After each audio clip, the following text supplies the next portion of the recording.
noda darah itu nggak cuma di tangannya aja, melainkan penuh kata di sekujur badan sama bajunya. Wah, refleks baju deh. Astaga, astaga, darah ini dari mana? Kok banyak kali? Hai, wassalamualaikum warahmatullahi wabarakatuh. Terima kasih sudah klik video ini. Oke, jumpa lagi kita di malam Jumat. Itu berarti saatnya aku menemani kalian dengan membawakan satu kisah horor Wawa part 228. By the way, kalian pernah nggak Wak dengar kalimat ini? Don't judge a book by its cover, atau jangan menghakimi sesuatu dari penampilannya. Aku sendiri setuju sih Wak sama kalimat itu, karena nyatanya memang banyak sekali sesuatu atau bahkan seseorang yang karakter aslinya itu jauh sekali berbeda dengan penampilannya. Salah satu contohnya yaitu di kisah horor yang akan aku ceritakan ini. Kisah ini berkaitan dengan sosok urban legend asal Sulawesi yang memiliki paras cantik kali Wak, super duper cantik kayak mau model papan atas gitu loh. Tapi di balik wajahnya yang sangat cantik dan menawan ini, sosok ini tuh ternyata punya niat jahat dan dia menggunakan kecantikannya ini untuk memikat korbannya. Setiap ada korban yang masuk dalam perangkapnya Wak, korban itu tuh pasti akan mengalami sesuatu yang sangat mengerikan. Nah, apakah yang sebenarnya terjadi? Penasaran kalian kan? Jadi tanpa berlama-lama kita langsung masuk aja ke ceritanya ya. Check it out.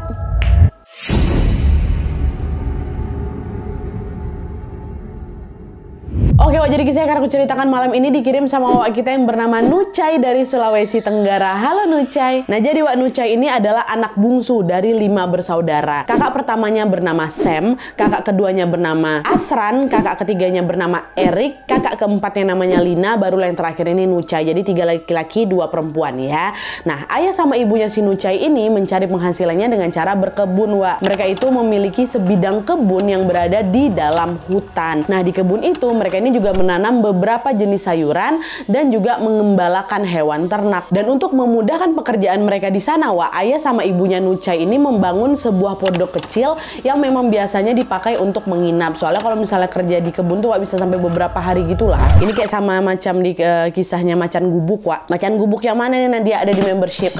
Oke, by the way, jadi ceritanya Wak, pada suatu hari di tahun 2017 seperti biasa, ayah sama ibunya Nucai ini pergilah ke kebun untuk bekerja. Nah, rencananya mereka ini akan menginap selama beberapa hari di sana. Dan kebetulan pada saat itu Nucai ini juga ikut. Akhirnya mereka bertiga kan. Mereka bertiga ini berangkatlah ke kebun dengan berjalan kaki. Lalu sesampainya di kebun Wak, mereka lanjut bekerja lagi sampai malam hari. Dan baru balik ke pondok yang udah mereka bangun itu setelah langit sudah mulai gelap. Nah, pada saat mereka bertiga ini udah mau tidur, ayah, ibu sama Nucai ini mau tidur, baru beberapa menit aja Wak mereka mau menjamkan mata, tiba-tiba HP-nya ayah ini berbunyi gegara ada telepon masuk dari abang pertama yang Nucai, Bang Sam. Sambil menahan kantuk gitulah, bapak pun mengangkatlah telepon itu, bilang, "Halo nak, ngapa? Bapak di kebun ya sama Nucai sama ibu, kami nginap di sini," kata si bapak kan.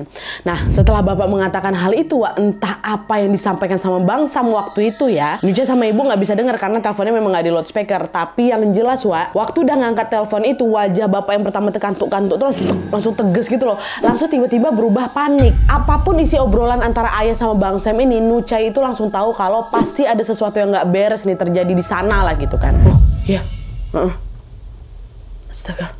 Pokoknya langsung panik gitu Wak. Nah, suasana pun jadi berubah tegang tuh Nat. Tapi Nucai sama ibu tuh nggak bisa nanya apa-apa sampai ayah menyelesaikan teleponnya itu ya kan. Lalu setelah telepon ini mati, masih dengan wajah yang panik Wak, ayah nih bilang, "Malam ini kita nggak jadi nginap di kebun. Cepat sekarang beres-beres, bentar lagi kita pulang," kata ayah. "Loh kenapa ya, ada apa?" tanya Nucai sama ibu kan. "Nanti aja lah ceritanya, sekarang cepat semua kemas-kemas dulu, sebentar lagi kita dijemput." "Oh kita pulangnya jalan kaki ayah, siapa yang jemput?" kata Nucai kan. "Iya, kita nanti dijemput, soalnya ini kondisinya lagi genting, makanya kita harus cepat pulang. Nanti kita dijemput sama Bang Sam sama Bang Asran, ke kakak pertama sama kakak kedua kan." Dah lah tuh, tanpa banyak bertanya lagi Wak, mereka pun langsung berkemas pada saat itu juga. Lalu tidak lama kemudian Bang Sam sama Bang Asran pun sampailah itu di sana dengan mengendarai motor masing-masing. Dan akhirnya mereka pun kemudian pulang dengan berbonceng-boncengan nih berlima nih kan. Nah, di tengah perjalanan Wak, Bang Sam sama Bang Asran ini ternyata nggak mengantarkan mereka ke rumah, melainkan mereka dibawa ke rumahnya Pak Tua. Nah, Pak Tua ini adalah sebutan untuk abangnya ayah, opnya Wawa ini. Nah, sesampai di rumahnya Pak Tua itu ternyata di sana udah ada Bang Erik. Ingat Bang Erik ini siapa? Abang ketiganya Nucai. Dan juga ada 2 sepupunya Nucai. Yang pertama namanya Bang Yuda, satu lagi namanya Bang Farid. Ini anaknya Pak Tua nih, omnya tadi. Tapi anehnya Wak, pada saat itu kondisinya Bang Erik, Bang Yuda sama Bang Farid ini terlihat tidak tidak biasa. Bang Erik sama Bang Farid ini dari tadi tuh waktu mereka datang hanya diam dengan tatapan kosong. Sedangkan Bang Yuda dalam kondisi yang tak sadarkan diri alias pingsan. Nah, melihat hal itu dengan panik, ayah nanya kan, astagfirullah, kenapa mereka ini bang, ada apa gitu kan. Sambil menahan tangis, Pak Tua pun menghampiri ayah dan berkata, Yuda lagi dalam bahaya. Kita harus melakukan sesuatu. Sesuatu apa nih? Bentar dulu, ceritakanlah dulu selengkap-lengkapnya, ini ada apa? Kata ayah kan. Kok Yuda bisa sampai pingsan segala nih? Kata si ayah. Nah, awalnya pada saat itu ayah nih mau bertanya langsung ke Bang Erik, ke anaknya ini, Wak. Tapi melihat kondisi Bang Erik yang masih dalam kondisi pucat, terdiam aja kan. Kelihatannya Bang Erik ini nggak bisa diajak bicara gitu. Begitu pula dengan Bang Farid yang kondisinya kurang lebih sama macam Bang Erik. Sama-sama masih pengong gitu loh, Wak, pucat, muka itu diam pucat gitu. Tapi untungnya sebelum ayah, ibu sama Nucai ini sampai di rumahnya Pak Tua ini, Wak, ternyata Bang Erik sama Bang Farid nih sempat cerita nih sama Pak Tua nih tentang apa yang mereka alami ya. Jadi di situ Pak Tua lah ini yang menceritakannya kembali ke ayah, ibu sama Nucai. Nah, sekarang kita masuk nih ke ceritanya apa yang terjadi sama Bang Erik dan dua sepupunya ini. Nah jadi Wak, berdasarkan cerita yang didengar sama Pak Tua, selepas maghrib tadi Wak, Bang Yuda, Bang Erik sama Bang Farid ini ceritanya lagi ngopi di warung yang memang berada tidak jauh dari Jembatan Kuning. Nah, Jembatan Kuning ini salah satu nama jembatan yang ada di desa mereka. Lalu setelah mereka selesai ngopi, mereka ini mau pindah nongkrong nih ke tempat lain. Nah, pada saat itu mereka bertiga mengendarai motor masing-masing. Jadi ada 3 motor. Dan setelah berkendara kurang lebih selama 5 menit Wak, di tengah perjalanan mereka berpapasan sama seorang perempuan yang sedang berjalan kaki sendirian. Nah, lokasi tempat mereka berpapasan sama si perempuan ini kondisinya sangat-sangat gelap dan juga sepi. Di kanan kiri jalan tuh dipenuhi sama pohon-pohon aja, sama itu juga area pegunungan gitu, Wak ya. Nah, tentunya di situ ya nggak ada lampu jalan lah kan untuk penerangan di jalan tuh. Akhirnya mereka bertiga pun memilih untuk menempikan motor dan berdiskusi nih sambil bisi-bisi. Wak, kalian tengok nggak itu perempuan tadi? Kasihan Wak, dia jalan sendirian malam-malam di tempat sepi kayak gini pula, gelap loh ini. Gimana kalau kita kasih tumpangan aja, kata mereka kan. Oh iya Wak, setuju, kita kasih tumpangan aja lah. Kalau misalnya dia sendirian takutnya nanti ada apa-apa pula. Memang baik Wak niat mereka ini, bukan mau kayak gimana-gimana, memang pengen nganterin si cewek itu, kasihan. Nah adalah tuh kan, akhirnya mereka bertiga pun balik nih menghampiri si perempuan tadi untuk menawarinya tumpangan. Lalu ketika jaraknya udah semakin dekat sama si perempuan ini belum berhenti lagi, mereka ini langsung terdiam semua ketika melihat wajah si perempuan ini betul-betul cantik kali kata Wak, betul-betul cantik macam bidadari itu. Bayangkan sama kalian, tuh bengong mereka bertiga nih. Ih, cantik kali bah. Ih, ya Allah, kayak gitu. Dan setelah sempat terdiam selama beberapa detik itu, Bang Erik lah nyeletuk, kamu, nama kamu siapa kak? Kakakmu kemana? Kata kayak gitu. Nah, mendengar pertanyaan Bang Erik, si perempuan ini terdiam Wak, dia nunduk aja kayak gitu kan. Oh, mungkin perempuan ini takut nih gara-gara tiba-tiba disamperin 3 cowok, pikirnya si Bang Erik. Terus Bang Farid ngulang lah itu pertanyaan yang sama. Kak, nama kakak siapa? Kakak mau kemana? Kok malam-malam kayak gini kakak cuma sendirian? Kata Bang Farid lagi. Perempuan tuh masih juga diam Wak, dia nunduk aja gitu kan. Nah, terus yang ketiga gantian Bang Yuda nih, sepupunya nih yang nanya. Kak, nama kakak siapa? Kakak mau kemana? Udahlah, daripada kakak sendirian, gimana kalau kami antar aja, kakak mau nggak? Kata si Bang Yuda. Nah, dengar ucapan si Bang Yuda, baru di situ kakak perempuan ini buka suara Wak, sambil tersenyum gitu. Si perempuan ini bilang, namaku Nining, kalau nggak ngerepotin aku mau dibonceng ya. Nah, giliran sama Bang Yuda, giliran Bang Yuda yang nanya Wak, baru dijawab sama dia. Bang Yuda bilang lagi, emangnya Nining mau kemana malam-malam kayak gini?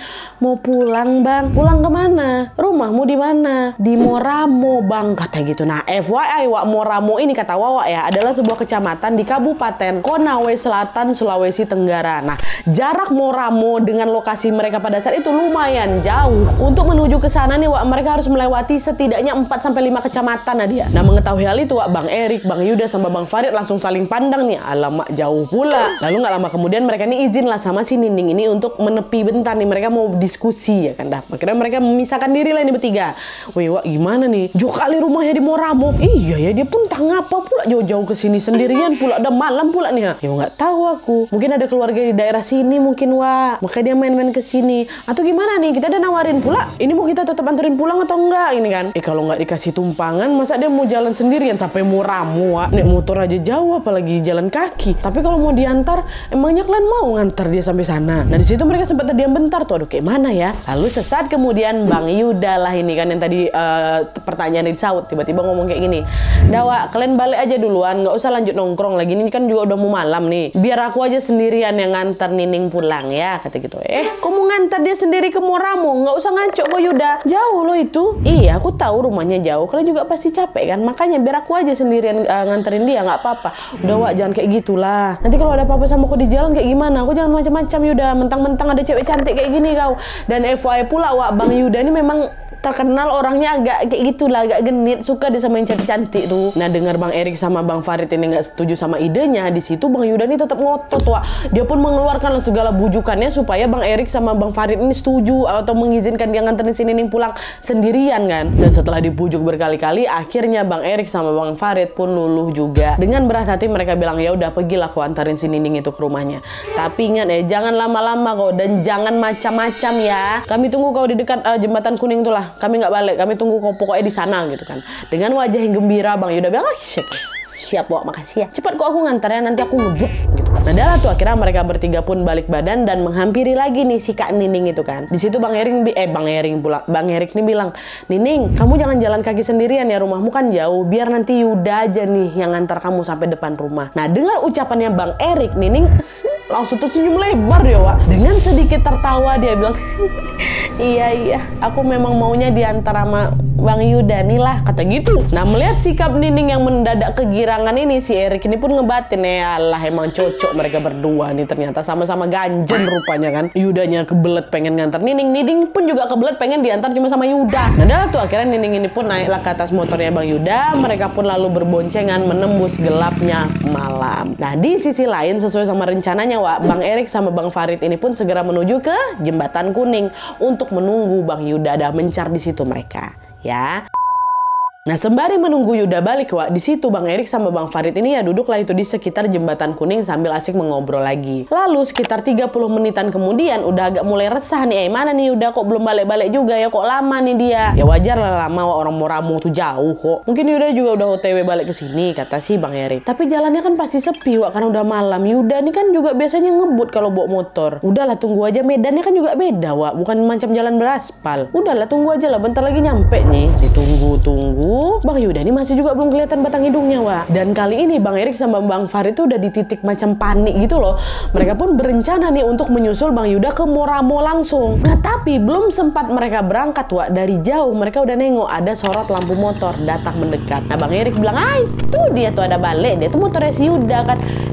Iya betul tuh motornya Yuda, alhamdulillah akhirnya balik dia. Sejenak Bang Erik sama Bang Farid ngerasa lega nih, Bang Yuda udah nyampe. Dan yang datang juga betulan Bang Yuda nih Wak. Tapi ketika Bang Yuda ini mau memarkirkan motornya Wak, disitulah Bang Erik sama Bang Farid ini kembali dibuat panik ketika melihat penampilannya Bang Yuda. Kalian tahu Wak, pada saat itu Bang Yuda ini berjalan mendekati mereka dengan tubuh yang gemetaran, pandangan matanya kosong, bajunya sobek-sobek macam habis dicakar, dan ada banyak bercak darah di sekujur tubuhnya. Astagfirullah, Yuda, kok kenapa Yud? Kok baju kok sobek-sobek berdarah kayak gini? Dengan pertanyaan itu Wak, Bang Yuda cuma bisa diam aja, dia nggak bisa jawab apa-apa nih. Lalu beberapa menit kemudian dia nataplah itu Bang Erik sama Bang Farid secara bergantian sambil bilang kayak gini.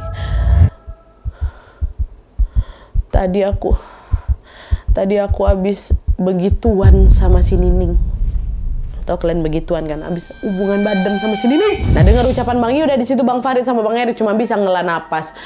Alah. Tentu apa yang sudah dilakukan sama Bang Yuda ini nggak bisa dibenarkan kawan. Tapi mengingat tabiatnya Bang Yuda yang memang agak genit ini, ditambah lagi pula sikap Nining yang juga macam genit juga, mereka pun macam nggak heran kalau hal semacam itu akan terjadi. Bang Erik sama Bang Farid pun nyeletuk lah, ya lah Yud pantes lah kok ngotot kali mau ngantarin si Nining pulang sendiri. Nining mainnya kasar Wak, sampai baju sobek-sobek dicakar sama dia kayak gini ya, kata gitu. Haha, ketawa mereka masih bercanda nih Wak. Niatnya memang di situ Bang Erik sama Bang Farid ini mau bercandain si Yuda Wak. Tapi anehnya ekspresi wajahnya Bang Yuda ini nggak berubah sama sekali. Dia masih terdiam dengan pandangan mata yang kosong itu. Terus sesaat kemudian Wak, Bang Yuda ini tiba-tiba nangis sambil dia ngomong sesuatu. Kalian tahu Bang Yuda ngomong apa?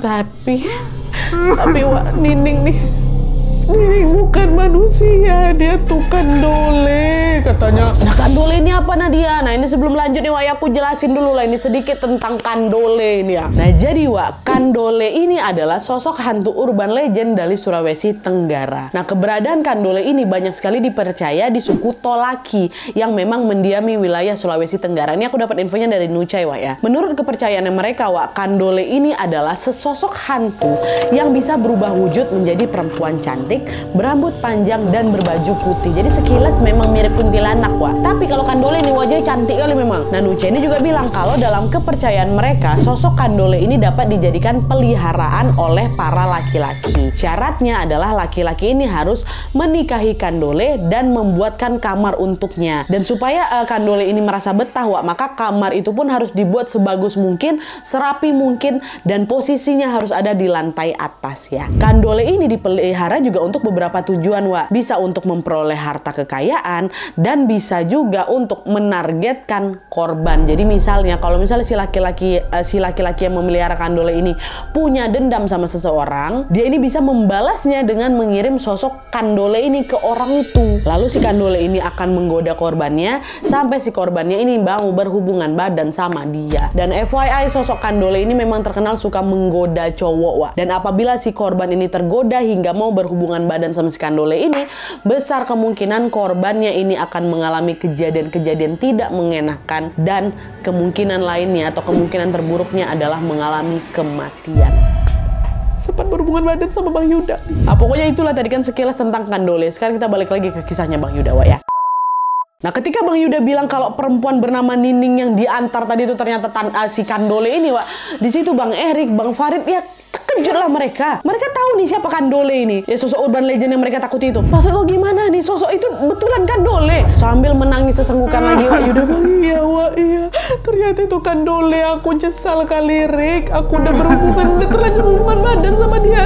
Ajal aku udah dekat. Aku gak akan lama hidup lagi nih Wak. Kata gitu. Kau jangan ngomong aneh-aneh kau. Udahlah coba sekarang tenangkan dulu dirimu. Udah aku ceritakan semuanya sama kami. Kau tadi kayak gimana? Gimana cerita kau bisa sampai kau tahu dia tuh kandole? Nggak bisa aku cerita. Masih juga menangis Bang Yuda di situ Wak. Dan akhirnya setelah tangisnya mereda, barulah Bang Yuda ini pun menceritakan semuanya. Nah jadi nih Wak ya, menurut ceritanya Bang Yuda nih, di tengah perjalanan ketika Bang Yuda mengantar Nining pulang Wak, tiba-tiba dia ngerasa kebelet pipis. Karena udah nggak bisa ditahan lagi, Bang Yuda pun menepikanlah motornya di pinggir jalan dan dia ini mau pipis ke semak-semak. Nah di situ Bang Yuda bilang sama Nining, aku kebelet kali Ning mau pipis, tunggu bentar di sini ya. Oh iya Bang, jangan lama-lama ya, kata si Nining kan. Dalam tuh Bang Yuda ini pun jalanlah ke arah semak-semak Wak untuk mencari spot yang sekiranya aman supaya untuk bisa buang air. Dah pipislah dari situ kan. Nah setelah dia buang air, Bang Yudi mau balik lagi nih motornya.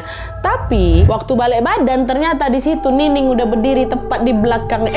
Ning, sejak kapan kau ini di sini? Kan tadi aku udah bilang tunggu aja di sana. Aku lagi pipis. Aku takut nunggu sendirian di sana, Bang. Makanya aku nyusulin Abang ke sini. Ini aku udah selesai kok. Yuk, balik lagi kita yuk. Kata. Tunggu dulu bentar, Bang. Aku masih pengen di sini. Katanya mau ngapain? Di sini gelap, Ning. Udahlah balik aja yuk. Keburu makin malam ini. Nah, dengar ucapan yang Bang Yuda, Wak, di situ Nining nggak jawab apa-apa lagi.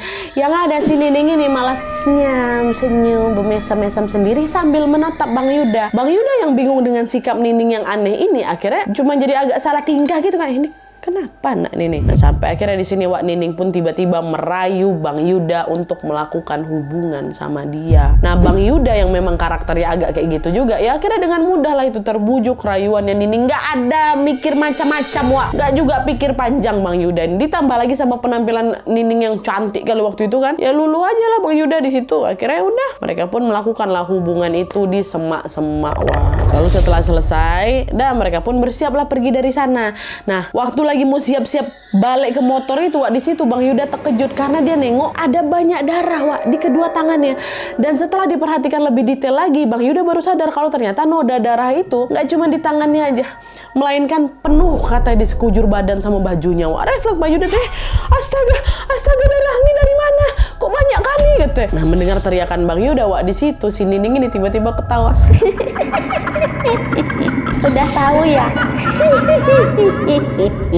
Oh, baru dengar suara ketawa si Nining itulah takutlah sejadi-jadi si Yuda ini kan Wak. Karena tepat disitulah Bang Yuda baru sadar kalau Nining ini pasti bukan manusia. Nah terus masih dengan ketawa cekikan itu, tiba-tiba Nining bilang lagi, sebenarnya yang aku incar itu Erik, tapi ternyata dia ada penjaganya. Ya udah aku sama kamu aja ya. Kata Erik, wah abang Chihuahua ini incar si Kandole nih rupanya. Dan setelah mengatakan hal itu, wajah Nining yang semula cantik jelita kali itu kan Wak, tiba-tiba langsung berubah. Di situ Wak, Nining ini menampakkan wajah aslinya sebagai Kandole. Wajahnya putih, mukanya rata, bajunya penuh darah, dan rambutnya yang semula panjang lurus tuh tiba-tiba berubah kusut. Nah melihat penampakan sosok Kandole Wak, di situ rasanya Bang Yuda tuh udah macam mau pingsan.